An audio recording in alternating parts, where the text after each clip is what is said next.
Regardez, je vais choisir un point de départ pour aborder la philosophie du Hegel, qui est un point de départ sur lequel je crois on s'accordera tous sans difficulté. C'est qu'au premier abord, l'histoire de l'humanité, la vie de l'homme depuis ses origines, cette histoire-là apparaît totalement insensée. Bon, évidemment, quand on vit dans une société en paix, que tout ne va pas si mal, même si les choses ne vont pas très bien, mais qu'on n'est pas assailli immédiatement par une violence qui nous touche, nous, personnellement et immédiatement, on peut avoir l'illusion que les choses se passent finalement pas trop mal. Bon, il suffit de feuilleter un livre d'histoire pour se rendre compte que l'histoire de l'homme, c'est l'histoire de la violence, du chaos, de la guerre, de l'affrontement. Hein, ce qui s'est passé il n'y a pas si longtemps en France, ça a été comme un choc qui a réveillé les consciences. On avait l'impression qu'on était sorti de l'histoire, en fait, depuis quelques décennies. On peut avoir l'impression que, ça y est, on a réglé tous les problèmes, la République est instituée, et puis ça va marcher tout seul. Et puis on se rend compte qu'on ne sort jamais tout à fait de l'histoire, et que quand on prend conscience qu'on n'est pas sorti de l'histoire, en fait, on en prend conscience par la violence, par le chaos, quoi. L'histoire, c'est le chaos. Alors, le chaos, entendez par là un affrontement des hommes qui a un moteur. Si le chaos règne dans l'histoire, c'est parce que les hommes ne sont pas des êtres de raison, vivant au nom et par seulement la raison. Vous voyez, si nous obéissions aux lois que nous nous donnons à nous-mêmes en tant qu'êtres de raison, si nous obéissions aux principes de notre raison, la paix régnerait dans le monde. Et on n'aurait pas besoin de se tourner vers la politique, vers le droit pour réguler les relations humaines. Les choses s'auto-réguleraient très bien. Nous n'obéissons pas en tant qu'individus à notre raison. Ça se saurait. Bon, je ne dis pas que nous agissons toujours de manière absolument folle, mais lorsque nous obéissons à notre raison, en fait, nous obéissons à des règles qui sont conformes à la raison parce que c'est conforme à notre intérêt. Vous voyez, d'emblée, je vous invite à regarder les hommes tels qu'ils sont. De ne pas envisager ce que l'homme pourrait être, ce qu'il aurait dû être, ce qu'il devrait être. Si on prend les hommes tels qu'ils sont, ce que Rousseau d'ailleurs nous invite à faire au début du contrat social, si on prend les hommes tels qu'ils sont, il faut les prendre tels qu'ils sont, c'est-à-dire comme des êtres livrés aux passions. Bien sûr, ils possèdent une raison, ils sont raisonnables, ils sont susceptibles d'exercer leur vie ou de vivre leur vie en mettant en œuvre des principes qui viennent de la raison. Mais dans les faits, ils obéissent à leurs passions. Les hommes sont, dans les faits, des êtres méchants, dangereux, âpres. On a inventé l'état de droit pour que ça se passe pas trop mal, hein, mais regardez, tout ça c'est toujours institué sur la violence, la guerre, l'affrontement. Il n'y a pas une frontière au monde qui ne soit le résultat de beaucoup de sang qui a coulé, de beaucoup de violence. Bon. Donc, au premier abord, l'histoire c'est le chaos. Elle est insensée. Si on s'en tient là, nos vies n'ont pas de sens. Mais est-ce qu'il faut s'en tenir là? On pourrait envisager une hypothèse qui consisterait à dire l'histoire c'est le chaos, c'est l'affrontement des passions, c'est l'affrontement des individus qui s'entrechoquent de manière totalement insensée, mais il pourrait arriver que de ce chaos surgisse un ordre. Vous voyez, ça pourrait arriver. Je veux dire par là, et entendez-moi bien, c'est possible. C'est possible. Mais c'est incroyable. Enfin, c'est possible, mais personne n'y croit. Si je vous dis qu'en jetant des milliards de caractères en l'air, ou des millions de caractères en l'air, j'ai obtenu comme effet que ces caractères, en retombant, ont constitué l'Énéide tout arrangée, c'est possible, hein, mais personne n'y croit. Je reprends cet exemple à Rousseau, hein, il évoque ça, en indiquant que le hasard produisant de l'ordre, c'est une éventualité, mais personne n'y croit. Aristote faisait déjà remarquer dans sa poétique qu'une histoire possible mais incroyable, c'est toujours moins réussi qu'une histoire impossible mais crédible. Vous voyez, si je lis Homère et que je découvre les sirènes homériques, c'est impossible mais j'y crois. Par contre, quelqu'un me raconte qu'il achetait des millions de caractères en l'air et qu'en retombant, ça a constitué l'Énéide tout arrangée, c'est possible, mais je n'y crois pas. Eh bien, que le cours de l'histoire de l'homme, qui est un cours insensé, chaotique, au premier abord, qui est un cours marqué par les passions, par la violence, que ce cours-là puisse produire par hasard un ordre harmonieux conforme aux intérêts de l'humanité tout entière, c'est possible. Mais c'est incroyable. On n'y croit pas. Alors regardez le résultat qu'on obtient. Le résultat qu'on obtient, c'est que si nos vies ont un sens, si nos vies ne sont pas livrées à ce chaos, alors le chaos que je décrivais à l'instant n'est qu'une apparence. Si nos vies ont un sens, ça veut dire qu'on peut attendre quelque chose de l'histoire et que ce quelque chose qu'on peut attendre n'arrivera pas par hasard. Si ça doit arriver par hasard, c'est incroyable. On n'y croit pas un seul instant. Et à ce moment-là, on se convainc que nos vies n'ont pas de sens. Si nos vies ont un sens, on peut attendre quelque chose de l'histoire qui va arriver nécessairement. Nécessairement. Le résultat de ce que je viens d'énoncer là est le suivant. Si le philosophe a pour tâche de mettre au jour le sens de nos vies, alors le philosophe a pour tâche d'exclure le hasard. La philosophie n'a d'autre but, dit Hegel, que d'exclure le hasard. La réflexion philosophique n'a d'autre but que d'exclure le hasard. On a les données du problème. Hein. Ou bien le hasard, et c'est insensé, ou bien il y a un sens, et il n'y a pas de hasard. Explorons la voie du sens. Envisageons cette éventualité que notre vie ait un sens, et que par conséquent, l'histoire ne soit pas livrée au hasard. Si on s'engage dans cette voie-là, on soutient nécessairement que tout ce qui arrive dans l'histoire arrive conformément à un ordre. Alors, il y a une sorte de paradoxe, puisque je viens de décrire à l'instant une histoire qui est chaotique, désordonnée, livrée aux passions, etc. Il faudrait donc dire que ce que je décrivais à l'instant n'est en réalité que l'apparence de l'histoire. Le désordre, le chaos, la violence, tout ça c'est la réalité, mais ça n'est que l'apparence des choses. La réalité des choses, le fond de l'histoire, serait, s'il n'y a pas de hasard dans l'histoire, si nos vies ont un sens, le fond de l'histoire serait un ordre, une rationalité qui est à l'œuvre, et qui serait orienté vers une fin nécessaire. S'il n'y a pas de hasard, c'est qu'il y a quelque chose qui se déploie, et qui se déploie nécessairement. Autrement dit, si nos vies ont un sens, et si par conséquent il n'y a pas de hasard dans l'histoire, tout ce qui nous apparaît insensé, chaotique, désordonné, concourt à un plan ou à un ordre parfaitement rationnel. Donc les passions, si on raisonne comme ça, sont parfaitement en phase avec le déploiement de la raison. Évidemment, ça suppose d'aller au-delà de l'apparence, le raisonnement que je tiens, vous comprenez? Là, je suis obligé d'aller au-delà de l'apparence et d'envisager cette thèse-là qui dit la passion n'est pas contradictoire avec la raison. Ou plutôt, la passion, elle est bien contradictoire ou antagoniste, mais de cette contradiction naît quelque chose de parfaitement rationnel. Alors, le mieux peut-être, c'est d'éclairer cette éventualité par un exemple. Je l'emprunte à Hegel. Considérons les conquêtes napoléoniennes, et adoptons, pour en considérer ces conquêtes-là, le point de vue de Napoléon. Si j'adopte le point de vue de Napoléon, de l'individu Napoléon, ce qui compte, de ce point de vue-là, c'est la passion. On a affaire à un homme qui est mu par des passions absolument terribles. Il est mu, il est mis en mouvement par une passion qui est une terrible passion du pouvoir. Et il est capable, pour parvenir à ses fins, de déployer des moyens absolument extraordinaires. C'est quand même un destin remarquable. Le gars, il part d'un petit village de Corse et il fait trembler l'Europe tout entière. Donc ce destin-là, sur le plan historique, il s'explique du point de vue de Napoléon par le fait qu'il est mu par de puissantes passions. Or, sa passion qui met l'Europe à feu et à sang produit un effet qui n'entrait pas dans ses vues. Je veux dire par là que les conquêtes napoléoniennes, c'est un échec. L'Empire, c'est un échec. C'est un échec politique, économique. Bon, la France est ruinée. Bon, ceci étant dit, c'est pas la première fois que la France était ruinée, et ce ne sera pas la dernière.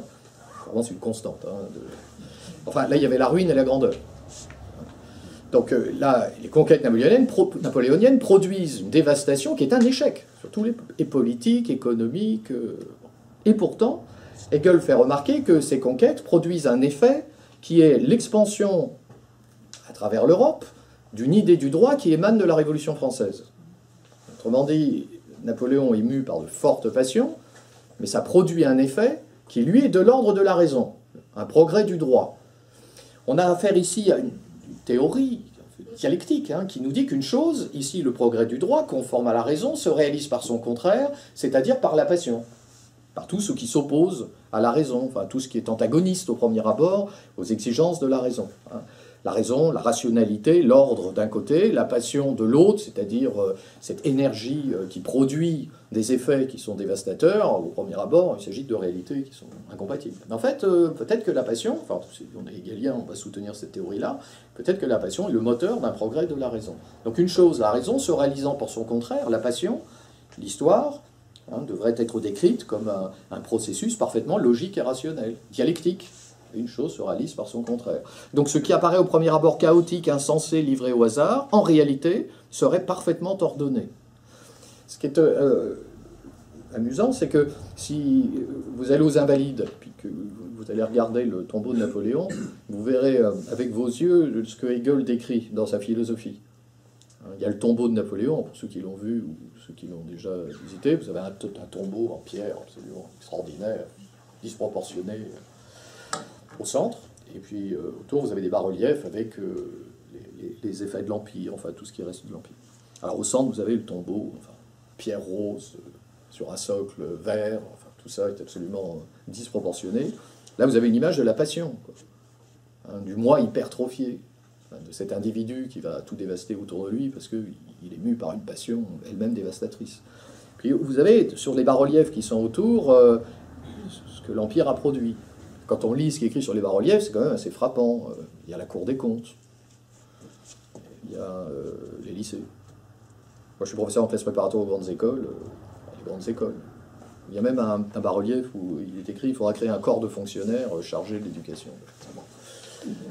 Bon, alors, la codification du droit, évidemment. Hein. Donc, vous voyez, la passion, mais en même temps, la raison. Et quel est le moteur, en fait, de l'avènement de ces éléments qui procèdent de la raison? Parce qu'on aurait pu, par la raison elle-même, se dire qu'on avait intérêt à codifier le droit, qu'on avait intérêt à... La raison, oui, mais s'il faut attendre que les hommes, par la raison, fassent ce qu'ils ont à faire, on peut toujours attendre. Je l'ai dit tout à l'heure, on peut espérer à ce moment-là que le hasard fasse que ça produise un effet. Mais si on regarde l'histoire en cherchant sa rationalité, si on va au-delà de l'apparence, peut-être alors qu'on peut faire, à la manière de Hegel, apparaître la passion comme le moteur d'un progrès de la raison. Voilà. Donc ici, c'est la passion de Napoléon qui produit quelque chose qui est le contraire de la passion, qui est la raison, et sans cette passion-là, on n'aurait pas l'effet attendu. Ça, c'est une théorie de la ruse de la raison, ce que je suis en train d'évoquer, de la ruse de la raison. Pourquoi? Parce qu'en fait, l'effet qui est un progrès de la raison, cet effet-là, il n'entre pas dans les vues de celui qui est mu par la passion. Vous comprenez? Ça se réalise à l'insu des agents. Les hommes sont mus par des passions et sans qu'ils s'en rendent compte. Ils participent à l'avènement d'une histoire parfaitement rationnelle, parfaitement logique et rationnelle. C'est pour ça qu'il faut parler de ruse de la raison. Hein? Les individus, les peuples, dit Hegel, sont préoccupés par leur intérêt. D'ailleurs, ils ne pensent qu'à ça. Mais en fait, ils accomplissent quelque chose, un destin, qui n'entre pas dans leur vue, il disait, dont ils n'ont pas conscience. Ils accomplissent une histoire parfaitement rationnelle et ils l'accomplissent de manière totalement inconsciente.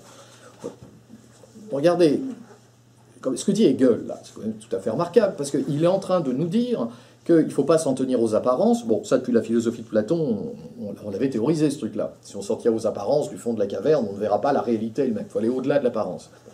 Et ce que dit Hegel, c'est que quand on va au-delà de l'apparence, ce qu'on voit apparaître, c'est une réalité qui a une histoire, une réalité qui se déploie selon des étapes, et qui a un sens, qui a un but. Donc ce qui apparaît au-delà de l'apparence, c'est une structure logique qui donne un sens à nos vies, qui indique que nos vies ne sont pas insensées. Nous sommes dans un mouvement qui est orienté vers une fin nécessaire. Donc ce que nous dit Hegel, c'est que la tâche du philosophe, c'est de dévoiler ce sens. Aller au-delà de l'apparence et faire venir à la conscience ce sens caché. Je ne sais pas ce que vous en pensez, mais moi, ça ne peut pas ne pas me rappeler ce que dira Freud à propos de la subjectivité. Au premier abord, nos rêves sont chaotiques, insensés, etc. Mais si j'interprète bien les rêves, je trouverai au-delà de l'apparent désordre de ma subjectivité quelque chose qui est au fond parfaitement rationnel, logique, etc. Donc ici, le philosophe est celui qui dévoile, qui fait apparaître le sens caché. Finalement, Hegel dit que l'idée qui gouverne le monde est comme Mercure. Et la comparaison de l'idée avec Mercure, Mercure dans la mythologie romaine est un analogue de Hermès dans la mythologie grecque. Et Hermès, c'est un dieu qui n'était pas un dieu, c'est un démon, dirait Platon, un entre-deux. Et Hermès est un dieu messager, c'est-à-dire qu'il transmet aux hommes les messages des dieux. Il s'adresse aux hommes et aux dieux, mais alors en même temps c'est le maître de la ruse, Hermès, de sorte que ces messages sont toujours compliqués, il faut les interpréter. Il faut interpréter les messages d'Hermès. Le mot Hermès a donné dans la langue philosophique herméneutique. L'herméneutique, c'est l'art de l'interprétation, donc il faut interpréter. Donc si l'histoire a un sens, comme on le dit, et que ce sens est caché, la tâche du philosophe, c'est d'aller au-delà de l'apparence, d'interpréter, de faire apparaître le sens, de faire venir à la conscience le sens caché de la réalité historique. Donc la pensée hegelienne, là, qui apparaît dans une espèce d'ampleur métaphysique et systématique extraordinaire, est une pensée qui s'enracine dans une exigence très très profondément humaine, qui est une exigence de sens. Est-ce que ma vie a un sens? Est-ce que nos vies ont un sens? Est-ce que nous sommes livrés comme ça au hasard, au chaos, etc.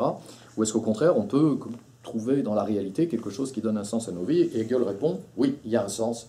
Et ce sens est tel que les passions jouent un rôle fondamental dans nos vies. Ce rôle-là, c'est le rôle du moteur du progrès. La passion est le moteur du progrès. Donc la théorie de la ruse de la raison est au cœur de cette réflexion sur le sens. Très bien. Là, je viens de vous décrire en quelques mots la structure de la pensée hegelienne portant sur l'histoire. Maintenant, je voudrais vous inviter à réfléchir à ceci, que cette pensée-là, elle est très éclairante au regard du monde dans lequel nous vivons. Il me semble même que l'étude de la philosophie de Hegel permet de mettre au jour quelques éléments clés qui touchent à la structure idéologique de la modernité. Hegel dit quelque chose qui est vraiment très structurant, très éclairant. Permet de mettre au jour une logique qui est à l'œuvre dans des grandes positions auxquelles nous sommes toujours confrontés.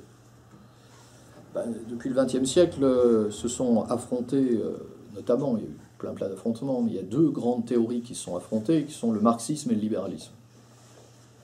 Le marxisme d'un côté, envisageant l'avènement d'une société nouvelle, la société communiste, une société sans classe, dans laquelle les hommes dépasseraient les conflits qui les opposent et verraient leur existence s'épanouir pleinement. Puis de l'autre côté, une théorie libérale qui est une théorie qui, sur le plan économique, est une théorie du marché, donc de la concurrence entre les hommes. Et au premier abord, vous voyez, ce conflit-là, cette opposition entre ces deux visions de l'homme semble s'opposer radicalement, semble même totalement incompatible. En fait, c'est l'un ou c'est l'autre.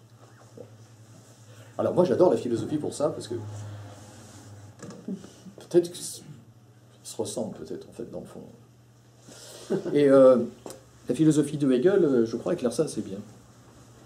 Je viens de dire que la pensée de Hegel nous invitait à soutenir que les passions sont le moteur du progrès. Et je disais que cette théorie-là, c'est une théorie de la ruse de la raison, puisqu'elle soutient que la passion comme moteur du progrès, c'est ce qui explique le déploiement de l'histoire, mais d'une histoire qui se déroule à l'insu de la conscience des agents. Ça se déroule. Donc il y a un sens, mais ce n'est pas ce qu'on veut faire qui a lieu, c'est ce qui a lieu qui a lieu. Ce qu'on veut faire, souvent, c'est mu par des... Enfin, c'est produit par des aspirations qui ne procèdent pas de la raison. Mais ce qui a lieu, c'est quelque chose de parfaitement rationnel. Si je regarde du côté de la philosophie de Marx, bon, Marx était explicitement hegelien, enfin, il a lu Hegel, il le dit, bon, simplement, il va débarrasser, dit-il, la philosophie de Hegel de tout un spiritualisme qui ne lui convient pas, puisque Marx enracine sa philosophie dans un matérialisme radical. Tout est matière. Mais en même temps, l'idée de Marx, c'est que si ce qui est déterminant, c'est la base économique de la société, c'est le fond des choses, c'est là que tout se joue. Tout le reste, tout ce qui est politique, tout ça, le religieux, philosophique, artistique, tout ça, ça relève de ce qu'il appelle la superstructure idéologique, c'est-à-dire ce sont des effets de la base économique. Il y a un fond de la société qui structure tout, puis il y a des effets. Alors souvent on prend les effets pour la cause, et du coup on patauge, un peu comme un médecin qui verrait que les symptômes et qui oublie la cause de la maladie. Par exemple, si je considère l'invention de la machine à vapeur, dès qu'on invente la machine à vapeur, on n'a plus besoin d'esclaves. C'est des machines qui autoproduisent les formes. Mais comme elles autoproduisent pas totalement les formes, il me faut quand même des gens qui font derrière la machine ce que la machine ne peut pas faire encore. Et donc l'invention de la machine à vapeur, ça modifie très profondément la structure sociale, puisque on va avoir une société dans laquelle des individus seront détenteurs de l'instrument de production, en l'occurrence des machines, puis d'autres vont devoir vendre leur force de travail pour pouvoir, bon, ça va produire une société qui est la société dont le mode de production est capitaliste, quoi. Donc l'idée de Marx, c'est que le fond de l'affaire est toujours un fond économique, c'est le monde du travail qui est déterminant. Et puis les superstructures, ça vient après. Une fois que vous êtes propriétaire de la machine à vapeur, votre intérêt, c'est d'avoir une structure politique qui défend les droits du propriétaire. Donc votre intérêt, c'est la Déclaration des droits de l'homme, qui dit qu'on a le droit d'être propriétaire. Et si tout le monde y croit, y compris celui qui n'est pas propriétaire, bah, tout le monde, enfin, il y en a un qui gagne, en tout cas, c'est le propriétaire. Toi, tu n'as rien, mais tu as le droit de devenir propriétaire. Bon, très bien, mais moi je le suis, donc j'ai le droit de l'être. Donc en attendant, tu ne touches pas à ma propriété privée. Donc tu ne touches pas à ma propriété de l'instrument de production. Donc vous voyez, il y a chez Marx une lecture de l'histoire qui s'enracine dans un matérialisme qui dit il faut regarder en bas, il faut regarder la base économique, il ne faut pas se perdre dans des réflexions métaphysiques qui nous parlent de l'esprit du monde. Tout à l'heure, je parlais que finalement ce que je disais tout à l'heure était quand même un teneur métaphysique. Bon. Mais en même temps, la structure de pensée qui est celle de Marx est très proche de celle de Hegel, dans le fond. Parce que qu'est-ce qu'il nous dit? Il nous dit que la société est divisée en classes antagonistes qui n'ont pas le même intérêt et qui vont s'opposer. Et son idée, c'est que cette lutte des classes, cette opposition, est le moteur du progrès. C'est-à-dire que les individus, sans s'en rendre compte, et par la lutte des classes, concourent à l'avènement de la société communiste, qu'ils le veuillent ou non. Qu'ils le veuillent ou non. Je cite Marx dans une lettre qu'il a écrite, « La lutte des classes mène nécessairement à la dictature du prolétariat. Et cette dictature elle-même ne représente qu'une transition vers l'abolition de toutes les classes. » Vous voyez, les termes sont éloquents. Nécessairement. Il n'y a pas de hasard. Nécessairement. La lutte des classes, c'est le moteur qui doit mener nécessairement à une société nouvelle. Mais nécessairement, ça veut dire à l'insu de la conscience des agents. Le propriétaire de l'instrument de production, le capitaliste, qui ne se rend pas compte que dans la situation qui est la sienne, il provoque à son insu quelque chose qui ne peut que se retourner contre lui. Vous voyez, donc qu'il le veuille ou non. Bon. Donc là, ce que je dis, c'est pas révolutionnaire, enfin, que Marx soit un enfant, en quelque sorte, de la philosophie de Hegel, ça, on s'y attend. Bon, même si, chez Marx, il y a un matérialisme qui n'est pas du tout hegelien, la structure de pensée reste la même. Mais ce qui est épatant, c'est quand on regarde du côté des libéraux, maintenant. On va regarder du côté de l'antithèse. L'adversaire, au premier abord, on dit, bon, ben voilà, on est marxiste, on est libéral, c'est incompatible, c'est là où c'est... Si on regarde du côté de la pensée libérale, les choses se présentent au premier abord très différemment, puisque les théoriciens du libéralisme ne proposent pas, ne préconisent pas l'avènement d'une société idéale, nouvelle, hein, d'un homme nouveau, dans un monde très très différent, dans lequel les structures de l'État auraient disparu. Bon, même si les libéraux critiquent l'État, pour un libéral, la structure de l'État, en tout cas, c'est le cadre nécessaire à l'intérieur duquel la concurrence peut jouer à plein. Donc, premier abord, on a affaire à un autre modèle. Si on regarde du côté des penseurs libéraux, du commencement de la pensée libérale, les choses sont quand même assez étonnantes. Alors, il y a un philosophe qui s'appelle Mandeville, qui est un penseur du début du XVIIIe siècle, fin XVIIe, tout début du XVIIIe siècle, qui a écrit un bouquin qui est vraiment épatant, qui s'appelle La fable des abeilles. D'abord, il a publié un texte qui s'appelait La fable des abeilles, puis il a republié ce texte-là, accompagné d'un tas d'explications, parce que ça fait un scandale à l'époque. Et La fable des abeilles raconte ceci. Alors, d'abord, je vous raconte la fable, comme ça, c'est une histoire, pour finir la journée, c'est pas mal. Imaginez une ruche composée d'abeilles. Ces abeilles vivent très bien, elles sont dans le luxe, elles ont des petites alvéoles luxueuses, elles mangent dans de la vaisselle en argent, enfin, tout va bien. Mais ces abeilles qui vivent dans le luxe se sentent coupables parce qu'elles ont conscience de manquer de vertu. Ça date du début du XVIIIe, enfin déjà ça. Des gens qui vivent dans des sociétés un peu opulentes et qui se sentent coupables. Donc elles ont l'impression de manquer de vertu. Donc elles implorent les dieux de leur accorder la vertu, et Jupiter leur accorde la vertu. Alors, évidemment, comme elles sont vertueuses, immédiatement elles abandonnent tout ce luxe qui est totalement inutile et qu'elles perçoivent comme le signe d'une inégalité intolérable. Elles abandonnent leur vaisselle en argent, leurs soieries, etc. Donc évidemment, la conséquence immédiate sur le plan économique, c'est que tous les fabricants de soieries font faillite, que tous les commerçants qui participaient connaissent la ruine. Donc évidemment, l'argent ne rentre plus dans les caisses de l'État, puisque pour prélever l'impôt, il faut quand même qu'il y ait des gens qui puissent... Colbert disait, il faut tondre le mouton, mais il ne faut pas le tuer, il faut le tondre, mais il ne faut pas le tuer. Hein. Une fois qu'il est mort, c'est fini. Donc là, comme le mouton est mort, qu'il n'y a plus rien à tondre, du coup, la ruche, l'État, donc, connaît la ruine, la faillite. Et nos abeilles vertueuses, mais ruinées, quittent la ruche et se réfugient dans un tronc d'arbre, et elles finissent... Bah oui, parce que la ruche d'à côté, qui elle est florissante, évidemment, en profite pour mener une bataille victorieuse. Et nos abeilles finissent dans un tronc d'arbre, donc ruinées, grelottantes, pauvres, mais vertueuses. Moralité, le vice privé concourt au bien public. Imaginez le scandale à l'époque.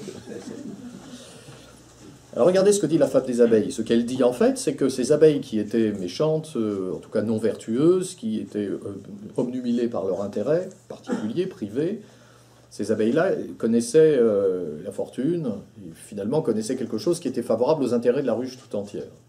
Ce qui est une manière de dire que les passions sont favorables aux intérêts de la ruche tout entière. C'est quand même un peu une ruse de la raison, quoi. Chacun concourt à son bien privé, mais sans s'en rendre compte, il participe à l'avènement de quelque chose de favorable aux intérêts de la société tout entière. C'est amusant, enfin, moi je m'en lasse pas, hein, parce que ils sont d'accord. Bon, ils n'ont pas la même conception de la passion, ils n'ont pas la même vision de la fin du processus. Mais quand même, la passion est le moteur d'un progrès positif. Il faut attendre des passions quelque chose de positif. Alors, comme ça fait scandale, Mandeville, qui était un médecin de formation, a repris les choses pour essayer d'étayer son argumentation. Alors, il donne un exemple que je vous soumets, qui est un exemple qui montre comment la structure de pensée de la ruse de la raison permet bien d'articuler comme ça passion et ordre, et raison, enfin au sens de l'ordre, quelque chose de favorable aux intérêts de la société. Alors, il prend cet exemple-là. Si je considère une passion qui est l'orgueil, l'orgueil, c'est la trop bonne opinion que l'on a de soi.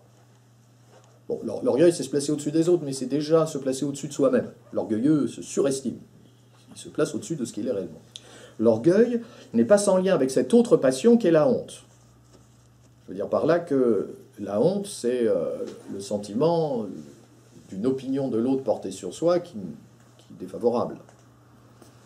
On craint la honte quand on craint le regard de l'autre. On craint la honte lorsque l'on craint d'être mal jugé de l'autre, quand on craint l'opinion que l'autre a de soi. Et vous remarquez immédiatement qu'on est d'autant plus sensible à la honte qu'on est orgueilleux. Évidemment.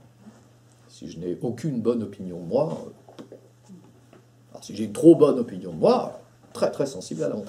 Si maintenant je combine ces deux premières passions, l'orgueil et la honte, j'obtiendrai donc, comme troisième passion, l'honneur. Puisque l'homme d'honneur est celui qui ne fera rien dont il pourra rougir devant l'autre. Donc ce qui veut dire que l'honneur a pour racine l'orgueil. L'honneur, qui est une vertu sociale, a pour racine l'orgueil, qui est, sur le plan moral, une passion éminemment condamnable. Donc finalement, les passions pourraient bien être le moteur d'un progrès de l'homme. Est-ce que ça veut dire que l'orgueilleux a un plan et qu'il va mener son existence en obéissant à un plan? Non, lui, l'orgueilleux, c'est tout. Donc il va se jouer à l'insu de sa volonté, à l'insu de sa conscience, quelque chose qui est parfaitement logique et rationnel. Alors, chez Mandeville, vous avez une structure de pensée qui parle déjà d'une théorie de la ruse de la raison, et vous retrouvez ça se déployant dans toute la pensée libérale. Alors, évidemment, si vous prenez Adam Smith qui est tenu pour le père fondateur, pas beaucoup en tout cas, de l'économie de la théorie scientifique libérale, Adam Smith, il vous parle de quoi? Il vous parle de la main invisible.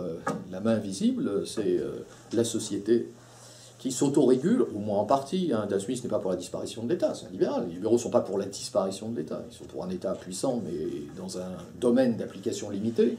Quand il parle de théorie de la ruse de la raison, il parle d'une concurrence dans la société qui est favorable aux intérêts de la société tout entière. Il y a une main invisible. Chacun, sans s'en rendre compte, concourt à l'avènement de quelque chose de favorable aux intérêts de la société tout entière. Ce que je vous dis, c'est quand même, vous l'entendez tous les jours. Voilà, c'est tous les jours. Ça, c'est... On ne sait pas d'ailleurs, c'est mécanique. Hein. Moi, je m'en lasse pas. Hein. Il y a un attentat, il y a un problème à l'école. Oh, on a trouvé une solution, c'est mettre en concurrence les établissements. Je ne sais pas pourquoi. Ah oui, on n'y est pas pensé. S'il y a de la concurrence, donc si chacun poursuit son intérêt particulier, ce sera favorable aux intérêts de la République tout entière. C'est sûr? Non, peut-être, mais il faut aller au bout du truc. Parce qu'on va voir, hein, il y a un point de vue dans ce qu'on dit là. Il y a une structure de pensée, mais Hegel, lui, il va au bout du truc. Il assume totalement le point de vue qu'il prend. Je ne crois pas que nos contemporains qui sont attachés à ces idées-là assument totalement le point de vue sous-jacent à tout ça. Mais en tout cas, ce que vous touchez du doigt, là, c'est que ces deux grands courants idéologiques, au premier abord totalement opposés, antagonistes, ils sont quand même d'accord, dans le fond. Ils sont d'accord. Les hommes sont mus par quelque chose qui produit de l'ordre à leur insu. On a donc des raisons d'espérer. Hein, alors, il y a l'espérance marxiste en l'avènement d'une société sans classe à la fin de l'histoire, l'espérance libérale en une concurrence généralisée de tous les hommes dans un monde totalement mondialisé, produisant de l'ordre, comme ça. Dans un cas comme dans l'autre, l'avantage, c'est qu'on peut espérer que nos vies aient un sens. Vous voyez, parce que s'il fallait attendre que les choses se produisent à partir de la bonne volonté des hommes, alors là, évidemment, les chances d'être beaucoup plus pessimistes. Et là, on comprend la philosophie de Rousseau. Parce que là, justement, lui, adoptant ce point de vue-là, nécessairement, aura sur le cours de l'histoire un point de vue beaucoup plus pessimiste. Mais, alors, je disais à l'instant que ces deux idéologies qui structurent une partie, en tout cas, des grands courants de la modernité, ces deux approches du réel sont d'accord sur l'idée qu'il y a une ruse de la raison, que la passion est le moteur d'un progrès positif, c'est-à-dire qu'ils sont d'accord sur l'idée que les hommes accomplissent une histoire dont ils n'ont pas eux-mêmes conscience, une histoire rationnelle. Mais il n'y a pas que là-dessus qu'ils sont d'accord. Ils sont aussi d'accord sur le fait qu'on peut le dire, ça, scientifiquement. Chez Marx, il y a cette idée, vous trouvez ça dans l'idéologie allemande, Marx dit qu'il faut penser l'histoire, et je le cite, avec la rigueur des sciences de la nature. Donc il y a la volonté d'établir cette pensée sur des bases scientifiques. Et de son côté, le libéralisme aussi, dans son versant économique, prétend établir une économie, une théorie économique, ayant une valeur scientifique. Vous voyez, donc si vous sortez de votre poche la carte scientifique en plus, alors là, vous voyez, il y a une ruse de la raison, et c'est attesté scientifiquement, évidemment. Ça porte l'esprit à se dire qu'il y a peut-être un soupçon de vérité de ce côté-là. Oui, mais là, il faut revenir à Hegel. Parce que lui, il va au bout du truc. Il vous dit, la passion est le moteur d'un progrès positif. Mais il ne dit pas ça comme ça. Il va au bout de la logique. Un vrai philosophe, il va au bout de ce qu'il dit. Vous voyez, il va au bout. Qu'est-ce que je dis implique. Et donc je tire la conséquence, puis la conséquence, et je vais au bout. Et je ne m'arrête pas en cours de route. Et il va au bout de cette logique-là. Parce que lorsque Hegel pose sa théorie de la ruse de la raison, il voit bien que ça marche à condition d'adopter un point de vue qui surplombe l'histoire.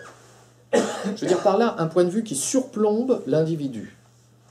Vu de l'intérieur, je ne vois pas de ruse de la raison. Si j'adopte le point de vue de l'individu, ce que je vois, c'est que la passion, ça produit du désordre. Si je veux voir apparaître l'ordre émanant de la raison, il faut que je surplombe la réalité historique et que je perçoive cette réalité dans sa totalité. Vous voyez, il faut que je perçoive le cours des choses.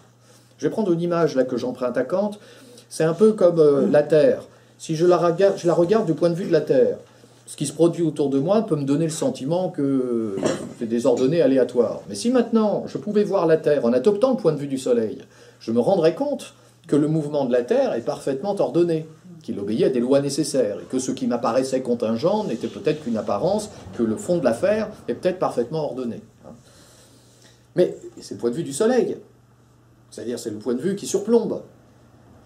Si je regarde l'histoire du point de vue de l'histoire de l'intérieur, je parlais de Napoléon tout à l'heure, si je regarde les conquêtes napoléoniennes du point de vue de Napoléon, du point de vue de l'individu Napoléon, ce que je vois, c'est le désordre, le chaos. Ce que je vois, c'est la passion qui produit de la passion, et qui produit de l'affrontement, de la violence, qui produit de la guerre, qui produit de la mort, quoi. Alors, évidemment, si maintenant j'adopte non plus le point de vue de Napoléon, mais le point de vue de la fin de l'histoire, de la totalité, alors à ce moment-là, je peux me dire, un peu comme la Terre vue du point de vue du Soleil, ah mais non, parce que la passion, qui vue de l'intérieur est totalement chaotique, produit en réalité un ordre parfaitement rationnel. Il faut adopter un point de vue qui surplombe, c'est-à-dire le point de vue de Dieu, en fait. Alors, évidemment, les marxistes et les libéraux, je ne sais pas si le point de vue de Dieu, mais en fait, sinon... Si véritablement je veux faire apparaître la logique cachée à l'intérieur des événements, d'une manière telle que ce qui au premier abord semble chaotique, puisse se révéler comme le moteur d'une rationalité qui est à l'œuvre à l'insu de ceux qui agissent dans l'histoire, il va bien falloir que j'adopte un point de vue qui n'est pas le mien. Enfin, pas le mien en tant qu'individu. Il va falloir que j'adopte un point de vue qui est celui du but, par exemple de la fin de l'histoire. Un point de vue qui transcende ma subjectivité. Et Hegel, ça, il l'assume totalement, parce que la pensée de Hegel, c'est une pensée de l'absolu.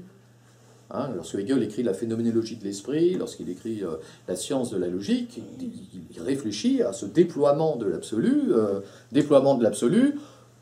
dont on trouve l'incarnation dans l'histoire ensuite. Ce qu'on vient de décrire, c'est le déploiement de quelque chose à l'insu des individus. Bon, mais Hegel, pas de problème, lui, l'absolu, c'est un métaphysicien.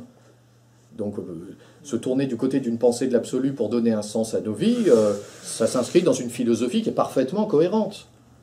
Vous voyez ?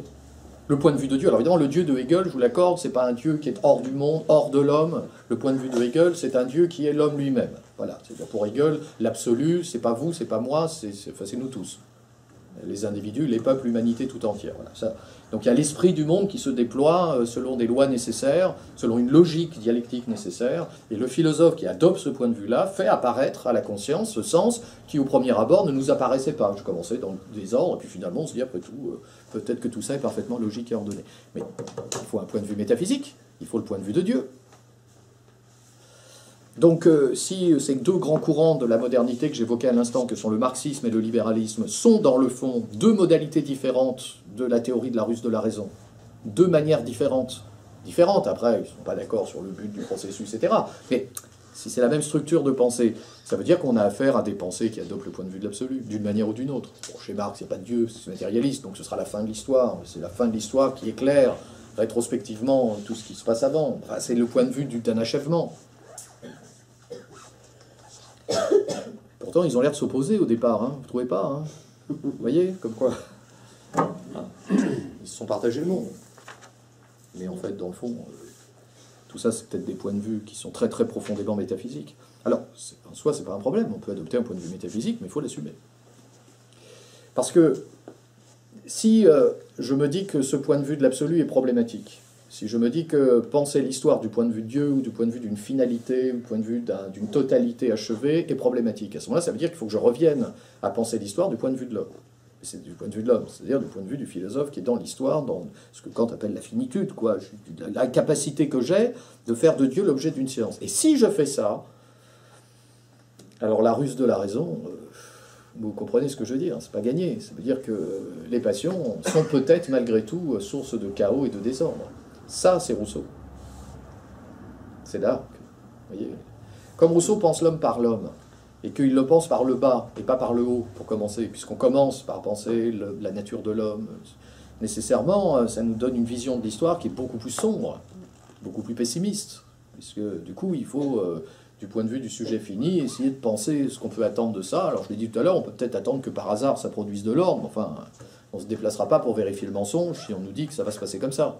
Vous voyez, la philosophie de Rousseau, de ce point de vue-là, sera du coup une philosophie plus pessimiste, mais en même temps une philosophie tournée vers une sorte de volontarisme aussi. C'est-à-dire qu'on ne trouvera dans l'histoire des hommes que ce que nous y mettrons d'abord nous-mêmes. Là, c'est pas Rousseau qui dit ça, c'est Fichte, le jeune Fichte, qui est encore très rousseauiste, justement propose une vision de l'histoire qui renonce enfin, qui ne s'engage pas dans cette direction-là. Nous ne trouverons dans l'histoire des hommes que ce que nous émettrons d'abord nous-mêmes. Bon, alors on n'y trouvera que ce que nous deviendrons. Du coup, là, c'est pas gagné. Regardez, Rousseau reprend l'analyse de Mandeville.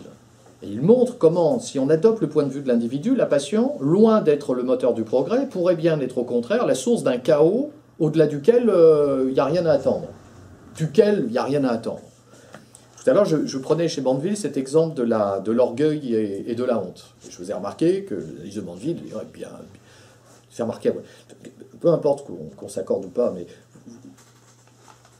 vous m'accorderez quand même que les philosophes, la puissance qu'ils ont, c'est de regarder, en fait. Même les plus grands métaphysiciens, c'est ça qu'ils regardent. Ils voient. C'est comme le paradoxe. C'est les intellos de la bande, et c'est eux qui disent « Regardez. Regardez. Regardez comment il fait l'homme. Regardez. Vous voyez, il a des passions. Regardez bien. Et ces passions-là, elles structurent sa vie. Alors, regardez mieux. » Alors Hegel dit, je vais regarder encore mieux, mais peut-être que ça va produire un effet positif. Ce que fait Mandeville, très bien, regardez. Bon. Et Rousseau, il dit, moi je vais regarder encore plus précisément que toi. Et peut-être que ce que tu vois, c'est juste, hein, mais tu ne vas pas assez loin. Tu disais, l'orgueil, ça provoque la honte. C'est vrai. Pour éprouver la honte, il faut être un peu orgueilleux, il faut avoir une certaine opinion de soi. Et tu faisais remarquer que la honte, combinée à l'orgueil, engendre l'honneur, qui est une passion favorable aux intérêts de la société tout entière. Alors que la passion orgueilleuse et que, combinée à la honte, engendre l'honneur, oui. Mais que ce soit favorable aux intérêts de la société tout entière, là Rousseau dit, regarde mieux. Parce que l'homme d'honneur, lorsque atteinte est portée à son honneur, il va demander réparation. Et il demandera toujours réparation à la hauteur où il se place. Et on vient de dire que l'honneur était fondée sur l'orgueil. Donc il demandera toujours une réparation disproportionnée. Par conséquent, l'honneur est une source de conflit, c'est-à-dire de désordre. Donc il n'y a rien à attendre de la passion. Vous voyez, là, on a le problème. Là, on a le problème. Il y a un choix philosophique à faire. Ou bien j'adopte le point de vue de l'absolu, de la fin de l'histoire, un point de vue, et je peux espérer que la passion soit le moteur d'un progrès positif, ou bien j'adopte le point de vue de l'individu, je regarde l'histoire du point de vue de la subjectivité individuelle, de la finitude, et à ce moment-là, je porterai nécessairement sur l'histoire un regard beaucoup plus pessimiste. Bon, pour que nous ayons le temps d'échanger, je vais vous proposer cette conclusion-là. Regardez, si je raisonne à la manière de Hegel, j'adopte le point de vue de l'absolu et je l'assume. Si je m'engage dans une ruse de la raison, mais dans une perspective libérale, par exemple, ou dans une perspective marxiste, est-ce que je l'assume vraiment, le point de vue de l'absolu? Il faut le... Mais on peut, hein, pas de problème, mais il faut le faire. Parce que si la ruse de la raison, c'est toujours une métaphysique, c'est pas un problème pour le philosophe. La métaphysique, c'est une approche du réel qui permet de mettre au jour le sens des choses, la nature des choses, peut-être le sens, il n'y a pas de problème avec ça. Simplement, le philosophe qui fait de la métaphysique, comme Hegel, fait de la métaphysique, et il l'assume pleinement. Alors que le partisan d'une théorie de la ruse de la raison, qui fait de la métaphysique, mais qui refuse de faire de la métaphysique, il risque de ressembler au Monsieur Jourdain de la comédie, qui fait de la prose sans le savoir. Je vous remercie de votre attention. Regardez.